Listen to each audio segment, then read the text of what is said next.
Darius Wynn was 42 years old, and for 12 years he had been the kind of husband who asked no questions, trusted completely, and built a life with his own hands, a paid-off home, no debt, a marriage he believed in. What he didn't know was that his wife Camille had spent 19 months planning her exit, draining their joint account in small, careful increments, and meeting privately with a divorce attorney, all while her lover coached her on exactly how to take everything Darius had built. That lover's name was Preston Falk. And Preston had decided that the fastest way to remove Darius from the equation was to show up at his front door on a Friday night with 3 large men, a fraudulent deed transferring the house to Camille, and 6 words, "You're going to sign this." Preston Falk had targeted quiet men before. He knew how they folded. What Preston did not know, what none of them knew, was what Darius had spent 12 years doing before he ever met Camille. And he was about to find out. Before we jump into the story, comment where in the world you are watching from, and subscribe, because tomorrow's story is one you need to hear. The coffee was still hot. Darius Wynn sat with the mug cradled in both hands, elbows on his knees, watching the dark breathe. 4:47 in the morning. The neighborhood was completely still. No cars, no voices, no dogs. Just the faint sound of wind moving through the oak trees that lined the back fence, and the distant hum of the city existing somewhere beyond all of it. He liked this hour. Always had. In the Navy, the hours before dawn had belonged to the mission, to the brief, to the final equipment check, and the last quiet moment before everything became noise and speed and consequence. He had learned to love those minutes, not because they were peaceful, but because they were honest. The world hadn't started performing yet. Nothing was pretending to be anything it wasn't. He still used the hour the same way, to think, to check, to be still in a way the rest of the day rarely allowed. His back porch faced east, and in a few hours the sun would clear the tree line and paint the yard in long golden panels. He had planned the deck furniture specifically for that. 2 chairs angled just right, a small table between them, sized for 2 mugs. He had built the rhythm of his mornings around the light, the same way he had built everything else in his life, intentionally, without waste, without needing anyone to notice. He set the mug on the armrest and reached for his phone, pulled up the camera application out of habit, and scrolled through the overnight footage the way another man might scan a news feed. 3 cameras total: front porch, driveway, side yard along the gate. He had installed them 3 years ago, after a string of car break-ins 2 streets over. They had nothing to do with distrust. They were simply good information management. He watched the timestamps roll by. A raccoon at 2:11. A neighbor's cat along the fence at 3:40. Nothing else. Camille's car had been in the driveway all night. He noted that, filed it. He took another sip of coffee and let his eyes settle on the yard, the clean edges of the grass, the garden bed along the back fence that Camille had planted with marigolds 3 summers ago and still kept up every spring. He had built the raised beds for her one October weekend, measured twice, cut once, sealed the wood himself. She had seemed genuinely happy with them. He believed she had been. 12 years was a long time. He had met her at 29, just back from a deployment he didn't talk about. One that had started with 6 men and ended with 4, and those 2 missing people had left holes in him that didn't show on the outside, but took up permanent residence somewhere deep. He had come home quieter than he left, slower to speak, quicker to observe. Camille had been warmth, pure and easy warmth, the kind of person who laughed before the punchline and remembered everyone's birthday without writing it down. She had looked at him like he was worth looking at, and after what he had come back carrying, that had meant more than he ever told her. He had decided, in the deliberate way he decided everything, that she was worth building a life around. So he built it. He paid off the house in 11 years instead of 30. He structured their finances carefully, kept no debt, spent modestly, and saved consistently. Not because he was afraid of living, but because he had seen enough of the world to understand that freedom was the real currency. And freedom came from owing nothing to anyone. He had built a quiet life. A good one. He had believed they were in it together. But something had shifted. He couldn't point to a single moment. It was smaller than that. A collection of details that he noticed the way he noticed everything, without announcement. Camille coming home on a Tuesday, 40 minutes later than usual, with a story that was slightly too casual, slightly too smooth. A receipt in the kitchen for a restaurant he didn't recognize, for 2 people, on a night he had been home alone. A new perfume she had started wearing that she hadn't mentioned buying. A particular way she looked at her phone now, screen angled just slightly. The way people angled things they didn't want seen. He had not confronted her. That was not how he operated. When you moved too early, you got a lie. When you waited and watched and gathered the full picture, you got the truth. He had learned that lesson in places that did not forgive mistakes, and he had never forgotten it. He was watching. The back door opened, and she stepped out in her robe, pale blue, the one with the frayed left cuff she refused to replace because she said it was still good. Her hair was loose. Her smile was warm. She looked the way she had always looked in the mornings, soft and real and entirely at home in this life. "You're up early," she said. "You want eggs?" He looked at her. He smiled, full and easy, the smile she expected, the smile she had always gotten. "Yeah, baby," he said. "That sounds good." She went back inside. He turned back to the yard. His eyes were steady, quiet, already moving through the calculations she couldn't see and didn't know he had started. Roy's kitchen smelled like coffee and old wood, and the particular kind of quiet that settles into a house after decades of people living honestly inside it. The table was small, 4 chairs, oak, the kind of furniture built to last rather than to impress. A dish towel hung over the oven handle. A photograph of Roy and Marion on their wedding day sat in a frame on the windowsill above the sink, slightly tilted, the way things tilt in houses where no one is performing for guests. Darius sat across from his uncle with both hands wrapped around a mug and said nothing. Roy said nothing either. That was the thing about Roy. He had spent 30 years as a detective in a city that gave him every reason to talk too much, and instead he had learned that silence was the most useful tool in any room. He set his phone face up on the table between them and slid it forward without ceremony, without preamble, without a single word of introduction. Then he folded his hands and waited. Darius looked down at the phone. The photograph was clear. Good resolution. Roy had always been precise, even with the small things. The restaurant was upscale, candlelit, the kind of place with white tablecloths and wine glasses with long stems. Uptown Charlotte. The kind of establishment Darius had taken Camille to for their anniversary, because she liked the atmosphere, and he liked watching her enjoy it. In the photograph, Camille was leaning across the table. She was kissing a man in a blue blazer. Not a brush. Not ambiguous.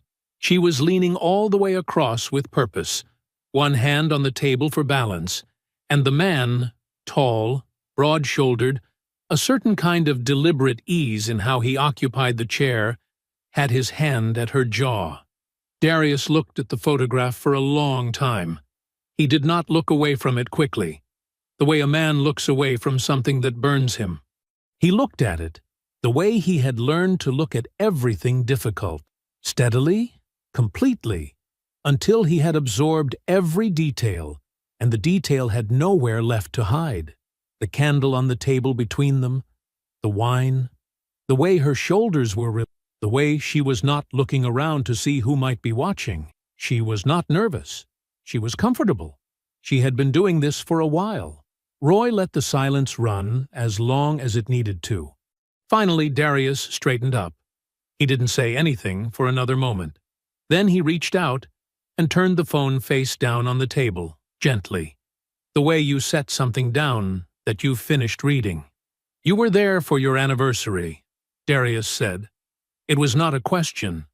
"Marion's favorite place," Roy said. "We go every year." "You took it the same night." "Minute I saw her." Roy's voice was even. No apology in it, because there was nothing to apologize for. "Called you when we got to the car." Darius nodded slowly. He remembered the call. He had been sitting on the back porch, the same chair, the same dark, and he had looked at Roy's name on the screen and answered on the second ring. Roy had said, "I need to see you this week. It's about Camille. Nothing more." And Darius had said, "I'll come Thursday." And they had hung up, and he had sat there for a while before going inside. He had already known, in the way you know things before you know them. "I'll help however you need," Roy said. "Whatever that looks like. You tell me." Darius looked at his uncle, at the 68 years of wear and loyalty and hard-won clarity in that face, and felt something move through him that he did not give permission to land. "You need anything from me right now?" Roy asked. Darius picked up his mug. "You got more coffee?" Roy studied him for just a moment. Then he got up without another word and brought the pot to the table. The drive home took 22 minutes. Darius drove the speed limit the whole way. He kept the radio off. He watched the road and the traffic, and the lights cycling green to yellow to red. And he breathed steadily, and he did not allow himself to arrive somewhere he wasn't ready to be yet. Camille was in the kitchen when he got home. She was at the counter with her back half-turned, laughing at something on her phone. A short, bright sound that bounced off the tile. The kind of laugh that required absolutely no awareness of anything around her. The kitchen smelled like the garlic bread she'd made with dinner. A plate was set aside for him, covered with a paper towel, on the counter by the stove. He stood in the doorway for exactly 2 seconds. Then he walked in and kissed her on the side of the head and said he was going to eat and then turn in early. She said, "Okay, babe," without looking up. He took the plate to the table and ate alone and quietly. And when he was done, he washed his dish and said goodnight. She was still on her phone. He lay in the dark beside her and stared at the ceiling. She was asleep within 20 minutes. Her breathing was slow and even, completely unbothered, completely at rest. The ceiling fan turned overhead. The room was cool and quiet. Darius did not sleep. He ran through what he knew. He ran through what he didn't know yet. He ran through what he would need, and how long it would take, and what order the pieces needed to come together in. He was patient. He had spent 9 days in a hide site in Yemen once, eating cold rations and breathing through his nose, and waiting for a 30-second window that only came on day 8. He could wait. He was very, very good at waiting. He was up before 4. Camille wouldn't stir until 7, maybe 7:30 on a Saturday. He had time. He made coffee, set the mug on the kitchen table, and pulled the filing drawer open beneath the built-in desk in the corner, the one Camille used for coupons and take-out menus and things she meant to deal with later. The bank statements were in the back. 12 months of them. Paper copies he had always requested, even after everything went digital, because that was the kind of man he was. He set them on the table in order, oldest to newest, and sat down. He put on his reading glasses. He began. He had always auto-paid the household account, set it up years ago and let it run. Utilities, insurance, groceries, the occasional home repair. He reviewed the annual summary every January for tax purposes, and that was usually enough. There had never been a reason to look closer. There was a reason now. He went line by line. Every charge, every merchant, every date. He had a yellow legal pad beside him, and he wrote things down in 2 columns, known and unknown. The known column filled fast. Grocery stores, the utility company, the gas station she always used, the pharmacy, the streaming service. Normal. Expected. The unknown column was slower, but it filled. A hotel in Asheville. $189. A Tuesday night in March. He remembered March. She had told him she was visiting a college friend. He had not thought about it again. He wrote it down. A restaurant in Greensboro. $94. A Friday in May. She had worked late that Friday. He had eaten leftovers and watched the game. He wrote it down. A boutique jewelry store in South Park. $217. The Saturday before his birthday. She had given him a watch for his birthday. A nice one. He had thanked her. He had worn it to dinner. He wrote it down. Another hotel. Greensboro again. $204. A weekend in June when she had said the girls were doing a spa trip. He wrote it down. He kept going. It took him 2 hours to get through everything. The coffee went cold, and he did not get up to warm it. By the time he reached the most recent statement, the unknown column covered most of the legal pad. 43 separate charges across 11 months. None of them large enough to catch his eye in isolation. None of them exceeding $230. Some as small as $34. A lunch, probably. Somewhere she had paid cash, but used the card for drinks. 43 charges. Combined. Just under $4,000. $4,000 he had worked for, paid into their shared account, and watched leave without ever once being told where it went. He set his pen down. He took off his reading glasses and set them on the table. He sat for a moment and looked at the two columns side by side. Then he put his glasses back on and kept working. He called Roy at 9. Roy picked up on the second ring, the way men who have spent their lives in law enforcement always answer, alert, no matter the hour. The man in the photograph, Darius said. I need a name, whatever your contacts can pull. Already asked around, Roy said. After I called you. Of course he had. Preston Falk, Roy said. 44. Real estate broker, mid-level, offices over in Ballantyne. Drives a Range Rover, leased. Has a habit of getting involved with married women. Darius was quiet. Not the first time he's done something like this, Roy continued. There's a situation in Greensboro about 3 years back. Husband found out. There was some kind of pressure applied, and the husband backed down. Took a payout and signed whatever needed signing. A pause. Same story in Raleigh 2 years ago. Different woman, different husband. That one settled quieter. Darius wrote Preston Falk at the top of a clean page on the legal pad. He underlined it once. He walked away clean both times, Roy said. He did, Darius said. Neither of them said anything for a moment. I appreciate you, Roy. I know it, Roy said, and hung up. Felicia Okafor picked up on the third ring. He had been her client for 6 years. Since before the house was paid off, when he'd wanted clean documentation on every financial decision he made. She knew his complete picture. She knew it better than most people knew their own. He told her everything in 12 minutes, standing at the kitchen window, watching the backyard in the early morning light. She asked 3 clarifying questions. She did not express surprise. She did not offer sympathy or perform alarm. When he finished, she said, The house is the primary marital asset. It'll be subject to equitable distribution under state law. Your retirement accounts as well, prorated for the marriage period. A brief pause. I'm going to need copies of everything you just described. I'll have them to you Monday. I'll prepare for a divorce filing and begin reviewing discovery options, she said. Don't do anything with the household account yet. I won't. And Darius, her voice was level. Don't tell her you know. I know, he said.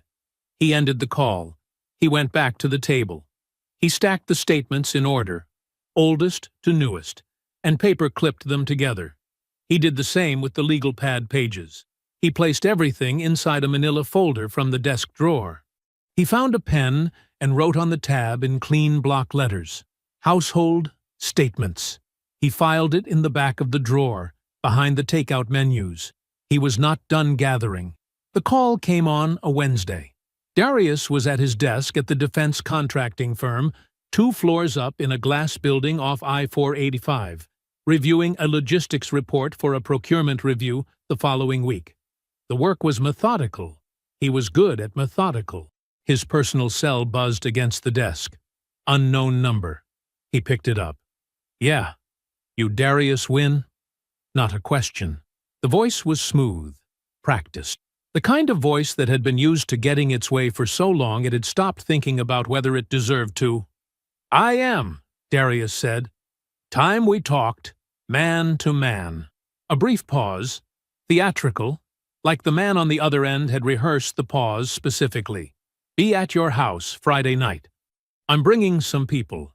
We need to discuss your wife." Darius leaned back in his chair. He looked at the logistics report on his desk. A ceiling fan turned slowly in the office across the hall. "Come on by," he said. A beat of silence from the other end. Then the line went dead. Darius set his phone on the desk and looked at it for a moment.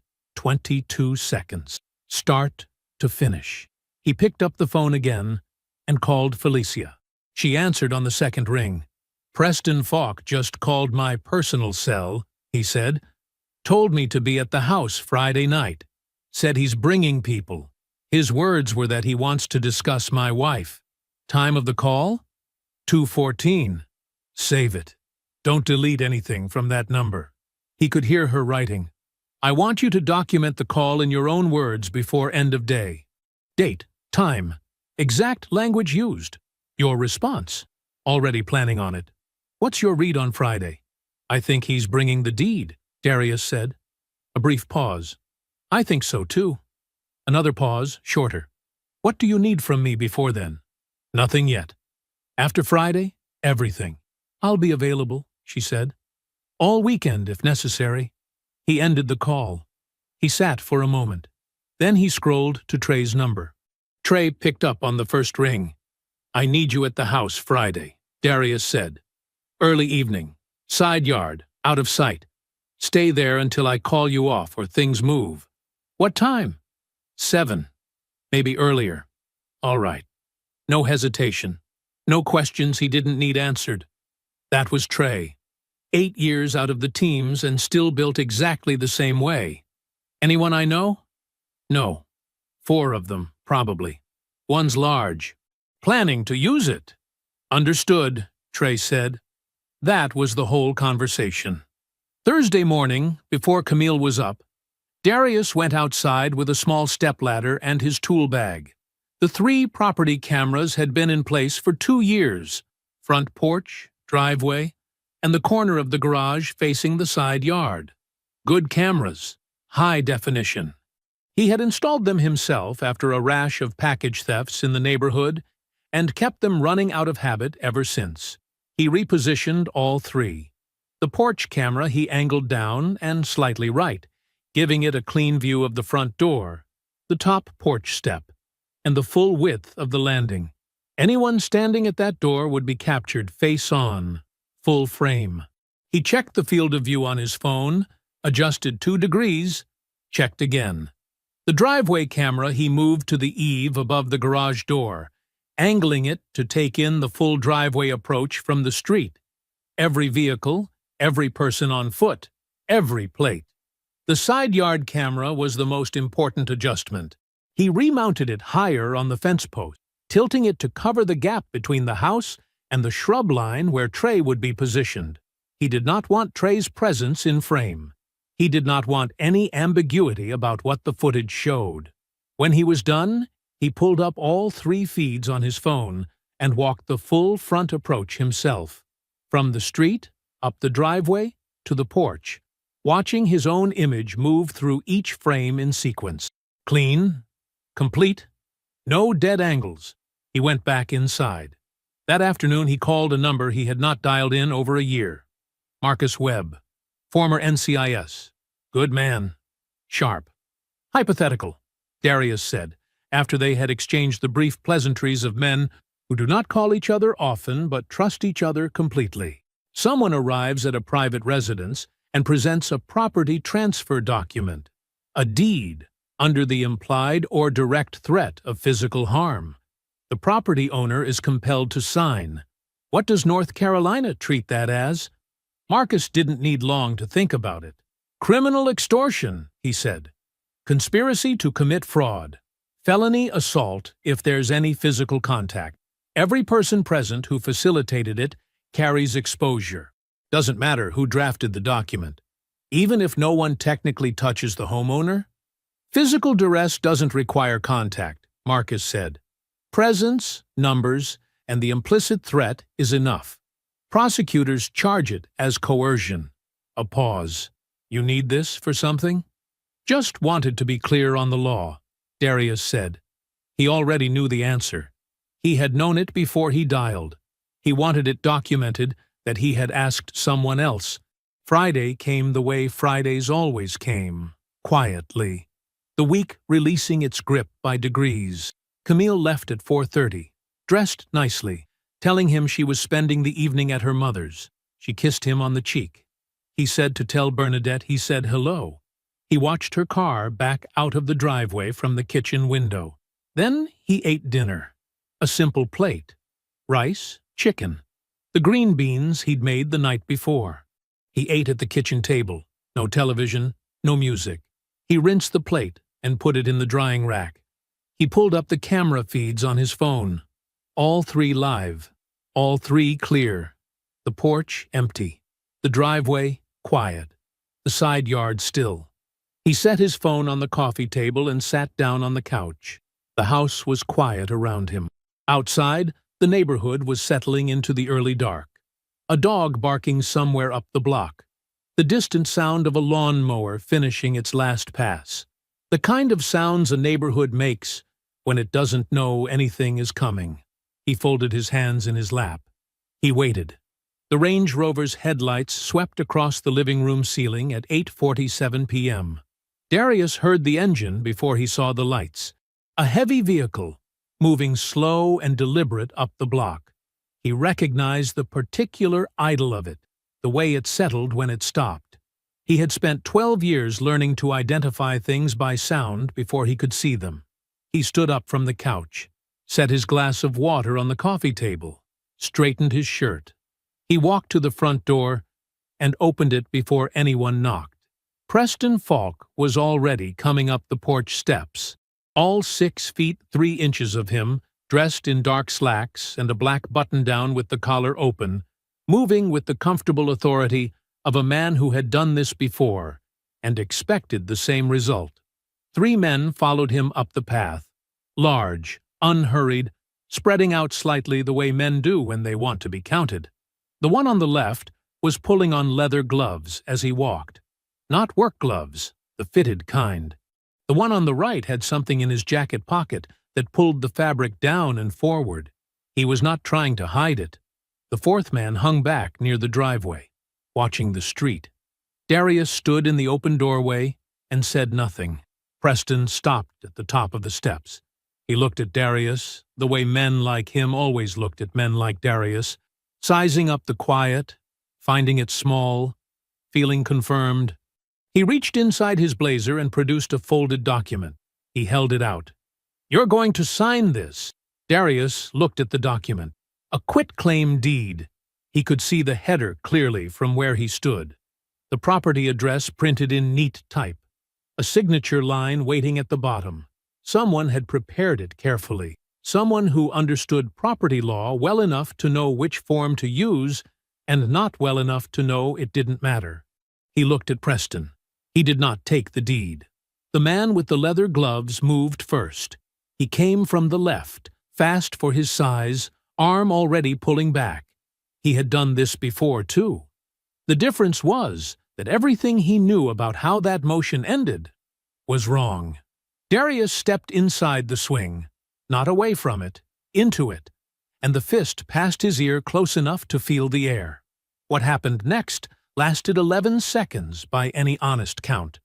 The man with the gloves went down first, folded at the midsection and then at the knees. The man with the weighted pocket had time to reach for it and no time to use it. The third man, who had not yet committed to a direction, made the mistake of committing to one. Darius moved through all three of them the way water moves through a space, finding every opening, filling it, leaving nothing standing. He had not raised his voice. He was not breathing hard. He straightened his shirt again. Preston had not moved. He was still holding the deed, arm partially extended, frozen in the posture of a man whose plan had just stopped making sense. His eyes moved across the three men on the ground, one against the porch railing, one on his side on the steps, one sitting against the front of the house with both hands on his face, and came back to Darius. Trey stepped out of the side yard. He didn't say anything. He positioned himself between Preston and the driveway with the calm efficiency of a man taking a seat he had already reserved, and he stood there looking at Preston with an expression that contained no particular emotion. Preston looked at Trey, then back at Darius. Darius reached out and took the deed from Preston's hand. He did it gently, the way you take something from someone who should not be holding it. He looked at it once, folded it along its original crease, and stepped inside. He picked up his phone and dialed 911. "I need to report an assault and an attempted coerced property transfer," he said when the dispatcher answered. His voice was level, clear, the voice of a man giving a briefing. "4 men arrived at my residence and attempted to compel me under physical threat to sign a fraudulent deed. 3 of them initiated physical contact. All 4 are still on the premises. The incident was captured on 3 property cameras, high definition, audio-enabled." He gave the address. He described all 4 men. He noted the weighted object in the jacket pocket and the location of the deed in his hand. He was still on the call when Camille appeared in the hallway behind him. She had come through the back door, her key in the lock, her coat still on, her purse over one shoulder. She must have been close. She must have been waiting somewhere close. She looked past him through the open front door. She saw Preston on the porch. She saw the 2 men still on the ground, and the one against the railing. She saw Trey standing at the base of the steps. She saw the deed in Darius's hand. Her face moved through several expressions in quick succession. What it did not do was look surprised. It looked like a woman whose plan had just changed shape without her permission. There was calculation behind her eyes, cycling fast, trying to find the new version of the story. Her mouth opened slightly, and then closed. Darius watched her for a moment. Then he finished his statement to the dispatcher and ended the call. 3 patrol cars arrived within 11 minutes. Then, a 4th. The responding officers were efficient and thorough. They separated the men on the porch immediately, cuffed all 4, and began taking statements. One officer found the weighted object in the jacket pocket, a dense rubber-coated sap, the kind designed to produce maximum result with minimal visibility, and bagged it. Another photographed the porch, the positions of the men, the landing. The lead officer was Wallace. He was broad across the shoulders, somewhere in his late 40s, with the particular unhurried quality of a man who had been doing serious work long enough to stop performing it. He reviewed the footage on Darius's phone methodically, starting at the Range Rover's arrival, watching each camera in sequence, saying nothing until he had seen all of it twice. Then he looked up. "You got a military background?" he asked. "Navy," Darius said. "Retired." Wallace nodded slowly. His pen was poised above his notepad. "What rate?"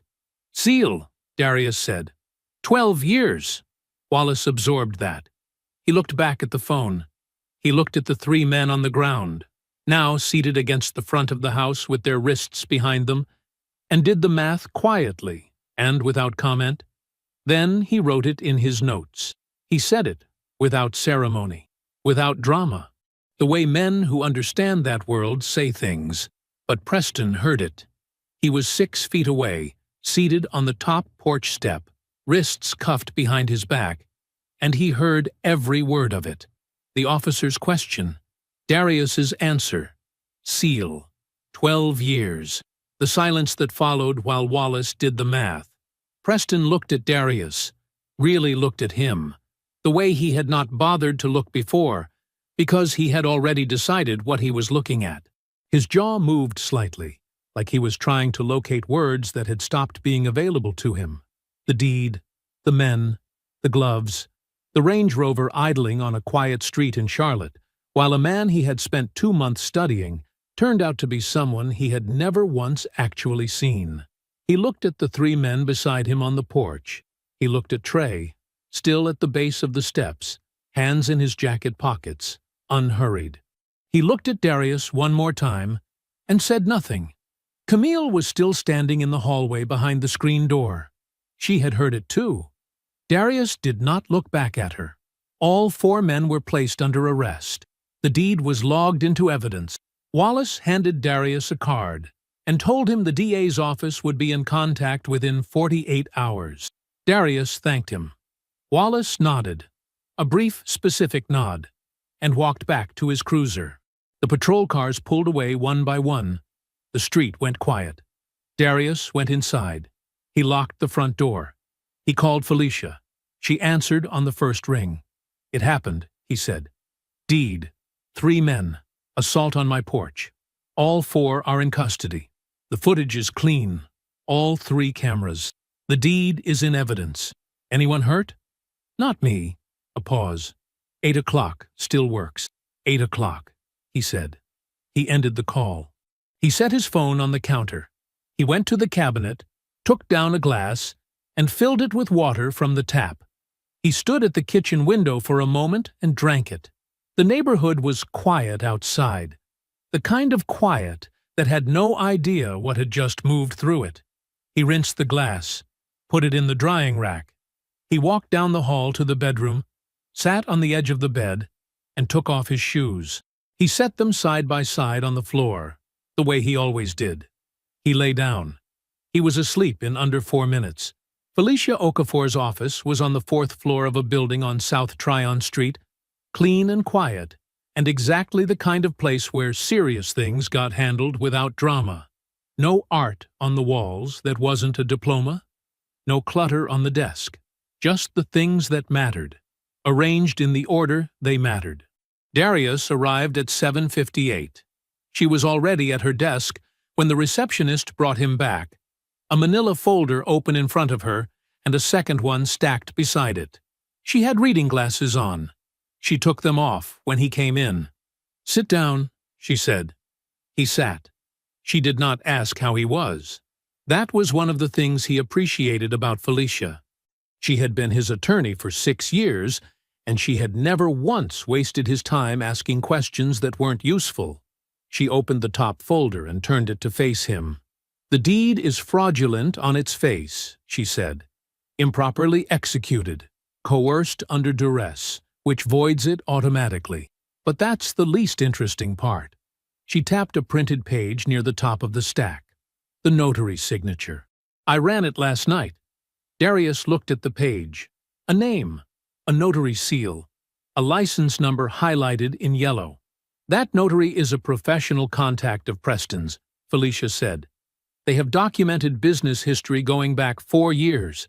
That alone is enough for the DA to argue the deed was not some spontaneous idea Preston had on the way over." She paused. "But it gets more useful than that." She pulled the second folder and set it beside the first. Inside were 2 documents. Both had the same notary seal, highlighted in the same yellow marker. "Greensboro," she said, touching the first one. "Raleigh," she said, touching the second. Both connected to situations involving Preston Falk and married couples in the process of separating. Both involved property transfer documents that were later challenged. Both resolved before they reached a courtroom. She looked at Darius evenly. He has a method. He has used it before. And he has used the same notary each time, which means he has infrastructure. This is not a man who made a bad decision on a Friday night. This is a man who built a system. Darius looked at the two documents for a moment. "The DA," he said. "We'll want all of it," Felicia said. "What happened on your porch last night becomes a pattern of criminal conduct across multiple counties when it sits next to these two. That changes the charge exposure significantly." She closed the second folder. "I'll have everything to the DA's office by end of day." "And the divorce papers?" "Filed this morning," she said. 8:15. He nodded once. Felicia folded her hands on the desk. "There's something else." He waited. She opened the top folder again and turned to a page near the back. It was a photocopy of a handwritten document, 2 pages, front and back, written in a neat, organized hand that Darius recognized immediately. He had seen that handwriting on grocery lists and birthday cards and notes left on the kitchen counter for 12 years. "During discovery preparation, I flagged a consultation record," Felicia said. 7 months ago, Camille met with a divorce attorney, Gerald Marsh. He specializes in high-asset discovery, aggressive approach. What she brought with her to that first meeting is attached. Darius picked up the pages. It was a list, detailed and organized, structured the way someone structures a document they have spent real time thinking about. The house value, slightly inflated. Retirement accounts, figures that were in the right neighborhood but higher than accurate. A line item for what she called business assets, which suggested she believed there was something beyond his contracting salary she had not located yet. Notes in the margin about North Carolina's equitable distribution statute, a rough calculation at the bottom of the second page, a circled number representing what she expected to walk away with. She had done the math. She had brought the math to a lawyer. 7 months ago. Darius read both pages slowly. He set them down on the desk. He sat with it for a moment, the way he sat with everything. Not reacting, just letting it settle into its true shape. "She wasn't leaving because she fell in love," he said. His voice was quiet and level. "She was leaving, on a schedule." Felicia said nothing. There was nothing to add to it. Darius looked up from the pages. "Full discovery," he said. "Everything. Phone records, account statements, correspondence, all of it." "Already started," she said. He stood. He buttoned his jacket. He reached across the desk and shook her hand the way he always did. Firm, brief, no ceremony. "I'll be in touch," he said. He walked out through the reception area, took the elevator down, and pushed through the glass door into the morning air on South Tryon. He crossed the parking lot to his truck and got in. He sat there for a moment with both hands on the wheel, not moving, looking at nothing in particular through the windshield. 7 months. She had been building a case against him for 7 months, sitting across from him at dinner, sleeping beside him, saying good morning, and be safe, and I love you, for 7 months. While a lawyer she had hired was waiting for documents she was quietly collecting. He started the truck. He had more to find. The phone records arrived on a Thursday. Felicia sent them over in a sealed envelope by courier, 4 inches thick, rubber-banded, with a yellow sticky note on the outside that said only, "Full recovery. 19 months. Call me after you read it." Darius picked the envelope up from the front porch at 6 in the evening. He set it on the kitchen counter. He made dinner, ate it at the table, washed his plate, and dried it. He put it away. He poured a glass of water. He sat down. Then he opened the envelope. The messages were organized chronologically. Earliest first. Felicia had flagged sections with colored tabs. Blue for financial coordination, red for legal strategy, yellow for everything else. The yellow tabs were the most numerous, by a wide margin. He started at the beginning. The first messages between Camille and Preston were 19 months ago, 3 months before Darius had noticed anything at all.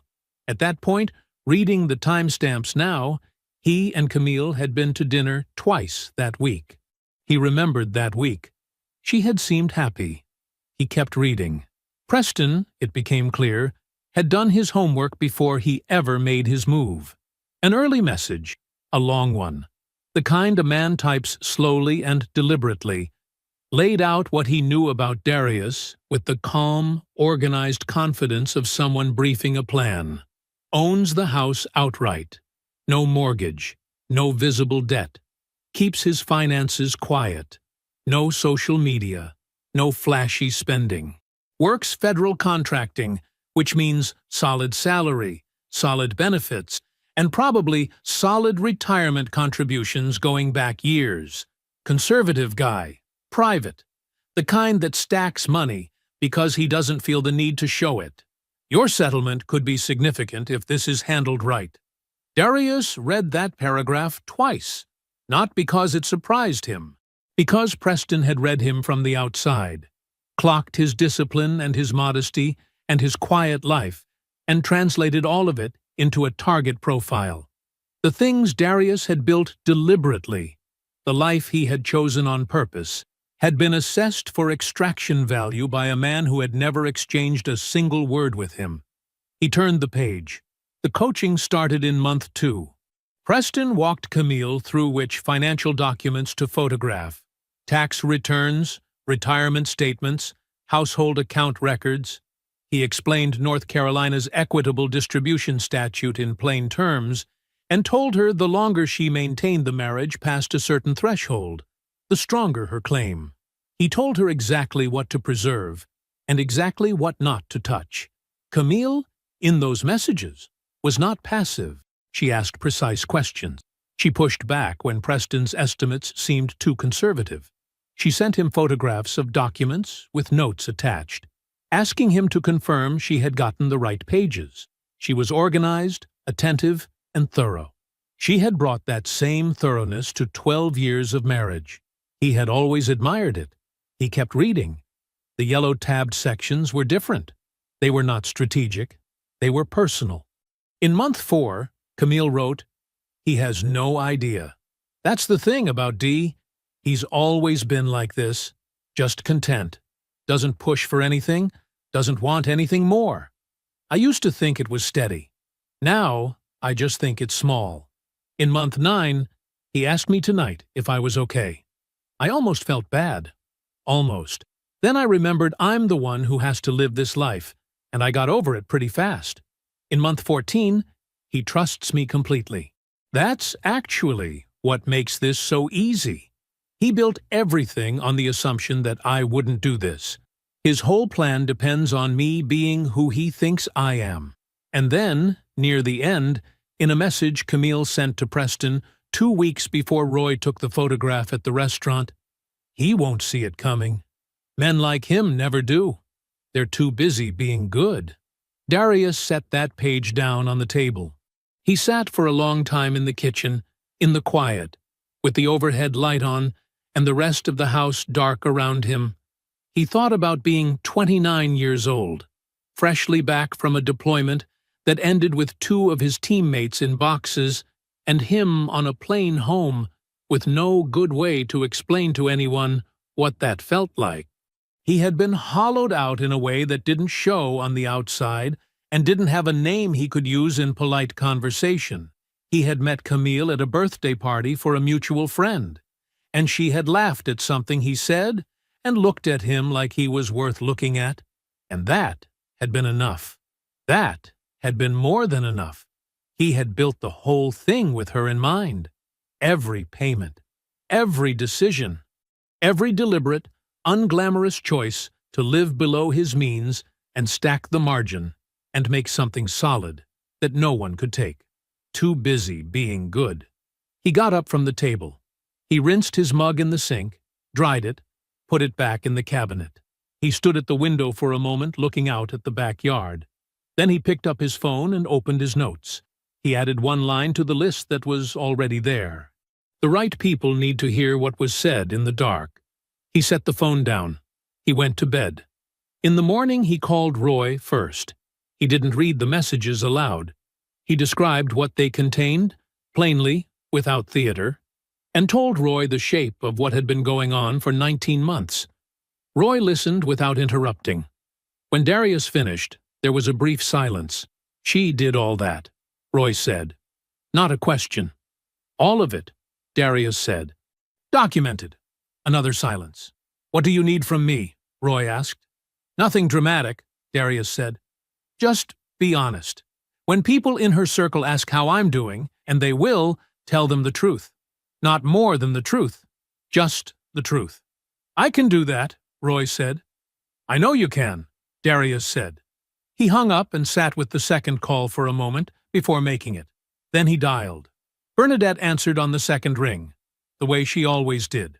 "Darius," she said, warm and immediate, the way she had always said his name. "Yes, ma'am," he said. "I was wondering if I could come see you." A brief pause. "Come today," she said. "I'll put on coffee."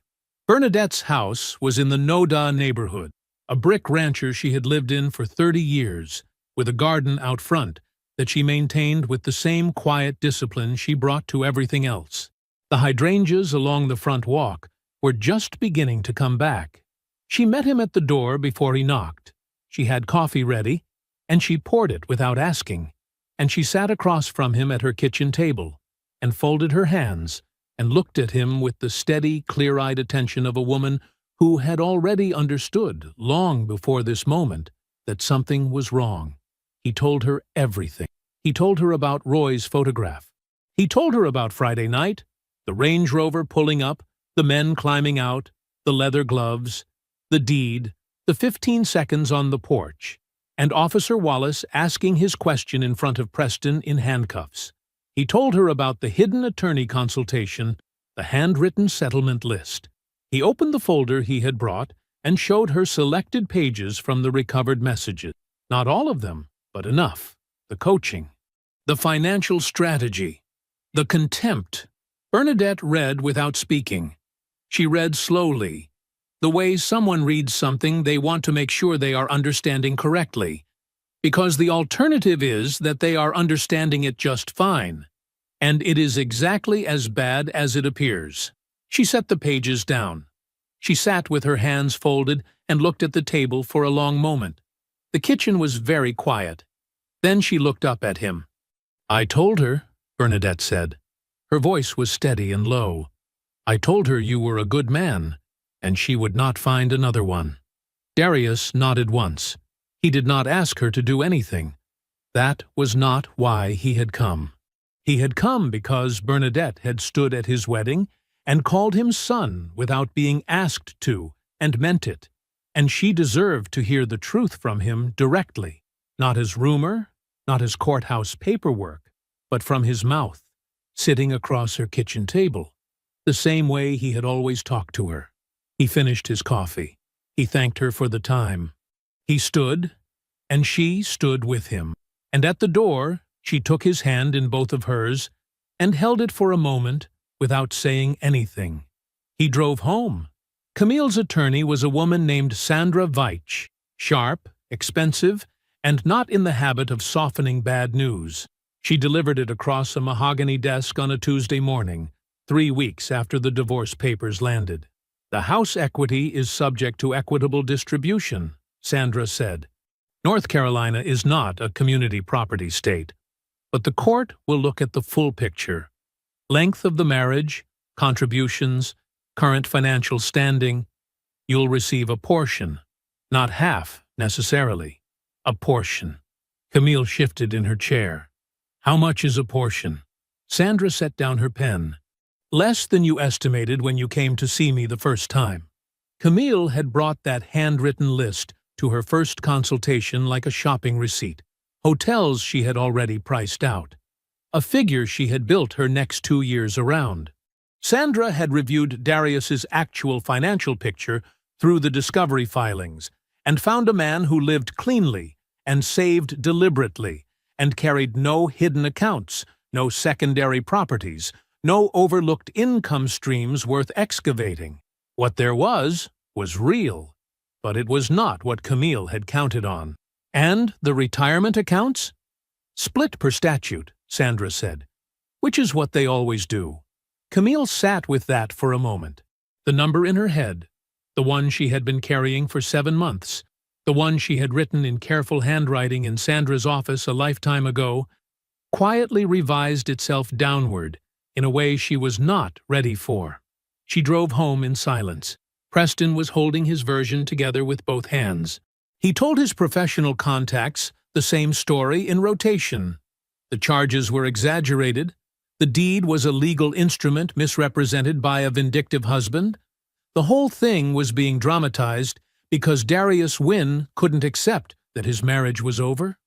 He said it with the ease of a man who had talked his way out of things before. He said it at lunch meetings and in parking lot conversations, and over the phone to the broker in his network who controlled the listings he needed to stay relevant. Some of them nodded. Some of them seemed to believe him, at least initially. But the DA's filings were a matter of public record, and public records had a way of circulating in professional circles where reputation was the only currency that actually mattered. By the fourth week, 2 colleagues had stopped returning his calls. A third told him plainly that he needed to let things settle before they talked business. The brokerage where he held his license issued a formal notice of inquiry. Nothing decided yet. But the notice existed now, and notices had a way of becoming things. He told Camille the situation was manageable. He believed it less each time he said it. The rooms were different. That was the only way Camille could describe it to herself, in the quiet of her apartment at night. The rooms were different when she walked into them. Her Aunt Gloria had called last Sunday, a call that lasted 4 minutes instead of the usual 20, with a particular careful quality to Gloria's voice, like a woman choosing each word the way you choose footing on uncertain ground. Her cousin Lena had seen her at the grocery store and smiled and kept moving. A woman from her church small group had texted to say she was praying for her, which was the kind of message that said more in what it didn't say than in what it did. Camille knew the shape of this. She had watched it happen to other women in other situations, from a comfortable distance, with the private confidence that she would never be the one it happened to. Her mother was not gossiping. That was the thing that made it so hard to fight. Bernadette did not gossip. Everyone who knew her understood that, which meant that when Bernadette said something, she was not spreading a story. She was reporting a fact, and the people who received those facts trusted them completely, because Bernadette had spent 63 years earning exactly that kind of trust. Camille could not call her mother a liar. She could not call anyone Bernadette had spoken to and offer a competing version. The ground had already been shaped before she arrived in any room, and the shape of it was not in her favor. Preston found the airfield by accident. A contact mentioned the helicopter in passing, the way people mention details they assume everyone already knows. Preston did not already know. He drove out on a Thursday afternoon, parked on the gravel shoulder outside the fence line, and waited. He saw them 40 minutes later. Darius and another man, broad-shouldered, unhurried, moving around the small Robinson R22 with the easy familiarity of men who had done this 1,000 times, checking instruments, walking the tail. No conversation he could hear from where he sat, just 2 men running through their checklist with the quiet competence of people who did not need to perform it for anyone. Then they climbed in and lifted off, clean and simple.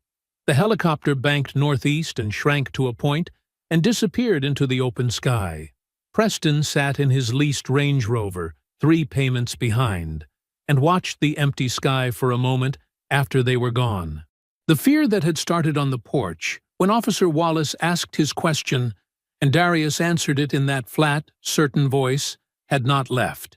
It had only settled deeper, gotten quieter, become the kind of thing that sat under everything else and did not announce itself, but was always there.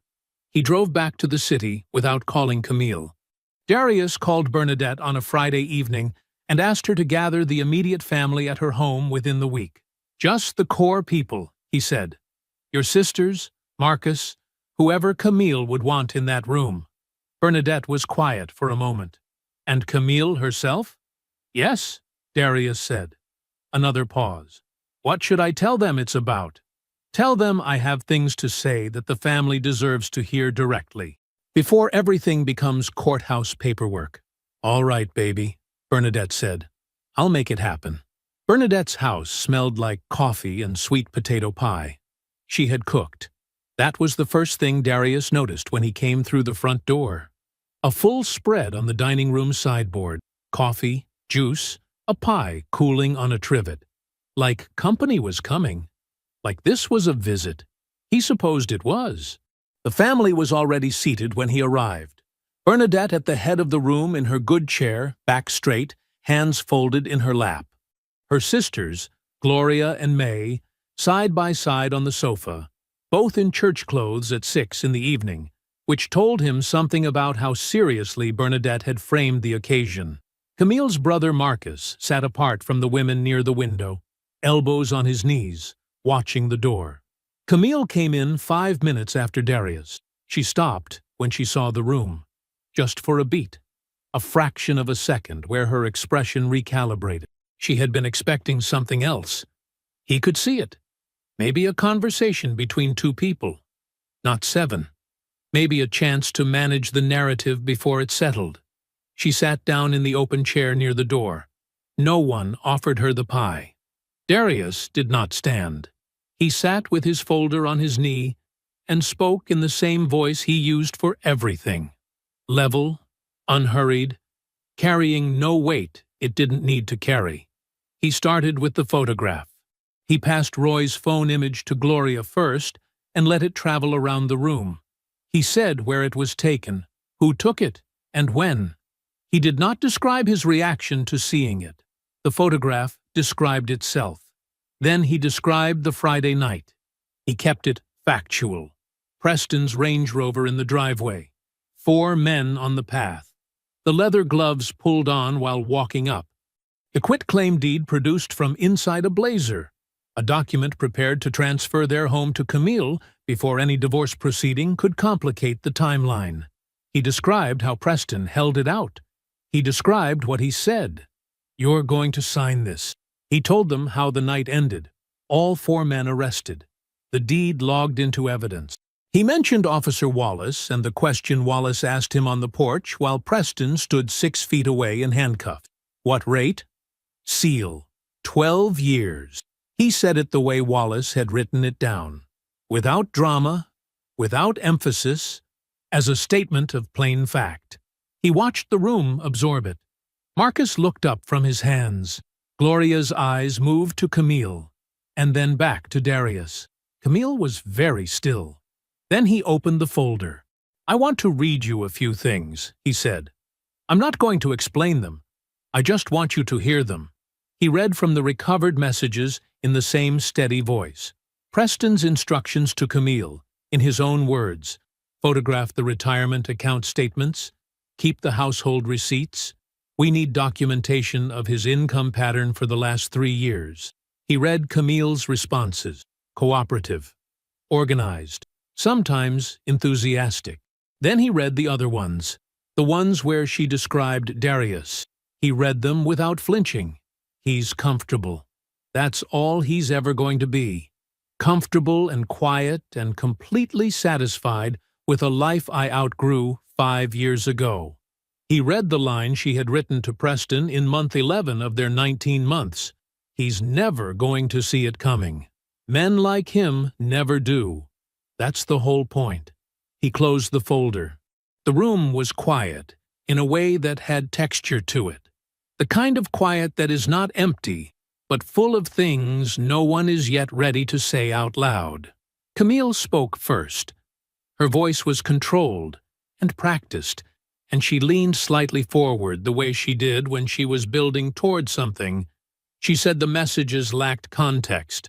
She said the situation had been more complicated than it looked on paper, that she had been unhappy for years and had no language for it, that Preston had been a mistake she was managing, that the deed was something she had never authorized or anticipated. She said it well. She had clearly rehearsed it. The room did not move toward her. Gloria looked at May. The look lasted 2 seconds. It was the kind of look that exists between sisters who have already had this conversation and arrived somewhere on the other side of it. May looked down at her hands. Marcus stood up. He did not look at Camille. He picked up his jacket from the arm of the chair. and he walked to the front door, and he left. The door closed behind him. Not slammed, just closed, which was somehow worse. Camille watched her brother go. Something in her face broke open then. Not the practiced emotion of the prepared narrative, but something real and smaller and worse. Her hands came up to cover her mouth. Her shoulders dropped. The tears came quietly, without performance, which was possibly the most honest thing Darius had seen from her in a very long time. He waited. He let her cry until she was done. No one else spoke. Bernadette sat in her chair with her hands still folded, watching her daughter with an expression Darius had never seen on her face before. Not anger, not cold, but a grief so settled and specific it looked like it had been there for months, like she had already arrived at this moment before tonight and simply waited for the room to catch up. When Camille's breathing steadied, Darius spoke. "I didn't come here to hurt you," he said. Quiet, direct.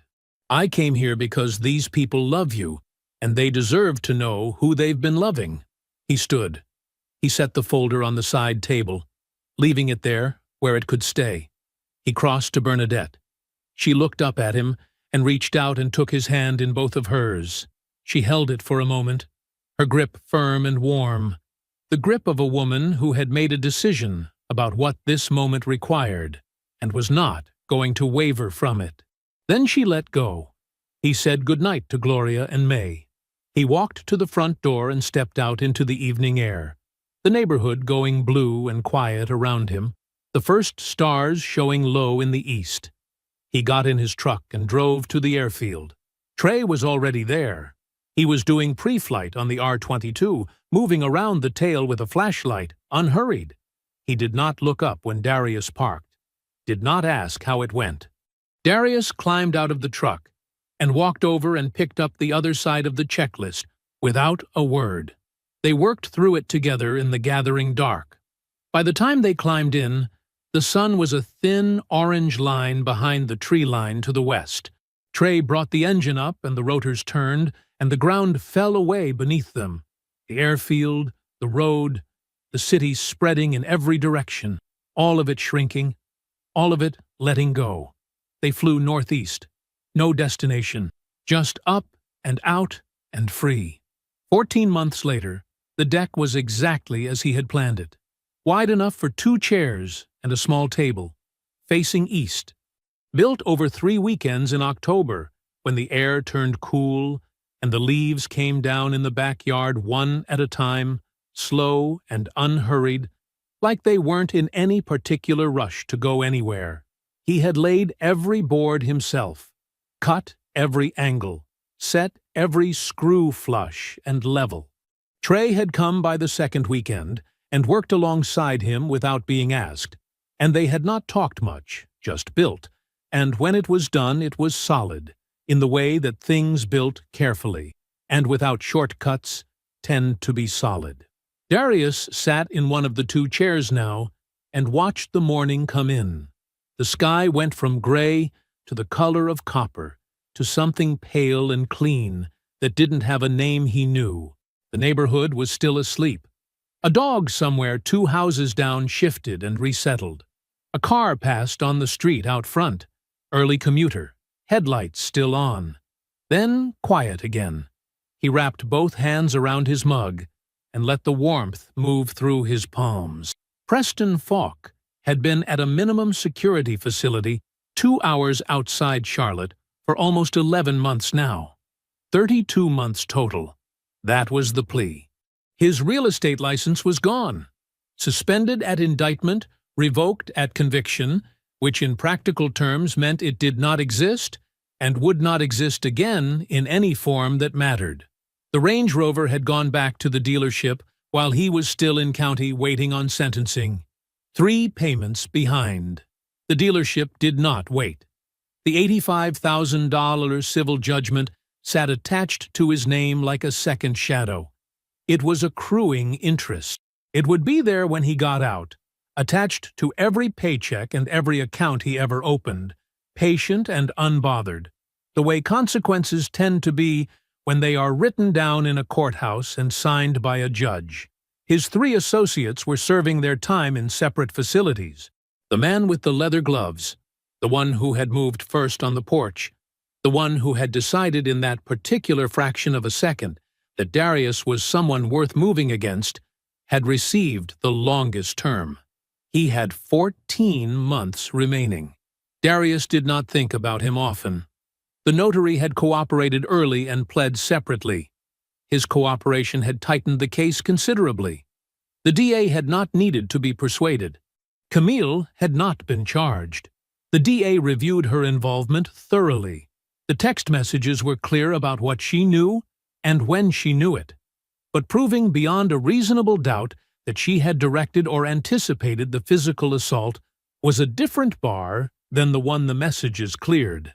Her attorney had argued she understood the deed as a negotiating instrument. The DA had looked at the evidence and made a judgment call. But she had been deposed extensively in the civil proceeding. Her testimony, under oath, about what she knew and when she knew it and what her role had been across 19 months, was now a permanent public record attached to her name. Searchable. Permanent. The kind of thing that existed in databases and did not go away because time passed or because she wished it would. Judge Harriet Odom had presided over the divorce. 30 years on the bench. She had read the full discovery record herself. Felicia had made sure of that. And she had factored Camille's systematic withdrawal of marital funds as dissipation of marital assets without requiring extensive argument to do so. The settlement was real. Camille received her legal share of the house equity, the accounts divided cleanly per state law. But the dissipation ruling reduced her final number in ways that made it a fraction of the figure she had once written in careful handwriting on a list in another attorney's office. The plan had been built on an assumption. The assumption had been wrong.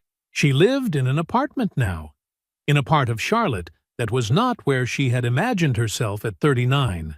She worked. She was building something slowly, without a blueprint and without a partner. In the particular silence that follows a life you constructed carefully and watched come apart because the foundation was not what you believed it was. Bernadette called her every week.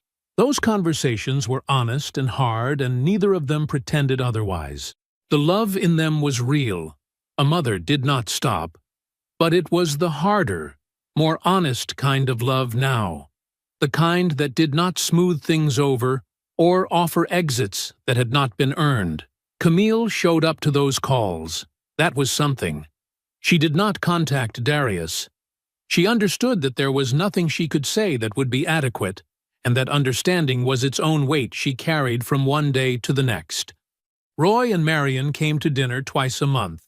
Roy always brought something, last time a bottle of decent bourbon and a story about a former colleague that lasted 40 minutes and was worth every one of them.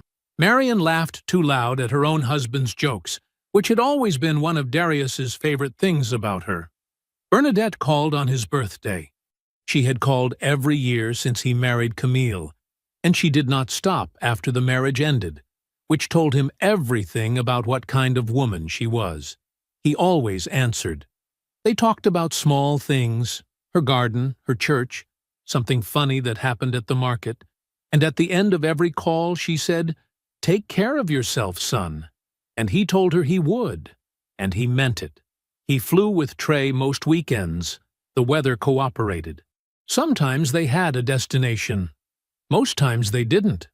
They would lift off, and the city would fall away beneath them, and the morning would open in every direction, and Darius would think about nothing in particular, just the air and the light, and the altitude, and the easy silence between two men who had survived things together that no one outside that world needed to know about. He set down his mug now and stood. The morning light was coming in full across the deck, spreading warm and even across the boards he had laid himself, board by board, weekend by weekend, in the cool October air of a life that was still his, still whole, still exactly what he had built it to be. He was not angry. He had processed what happened, filed it where it belonged, and moved on from it the same way he had moved on from harder things. He was not bitter. Bitterness required tending, and he had better things to do with his time. He was free. He was solvent. He was unbothered. He was standing on a deck he had built with his own hands, in a house that was paid off and clean, and his looking east at a morning that belonged entirely to him. He picked up his mug and went inside to start his day. I hope you enjoyed that one. Be sure to like the video and subscribe so you don't miss the next story. I've picked out 2 more for you that I think you'll really like.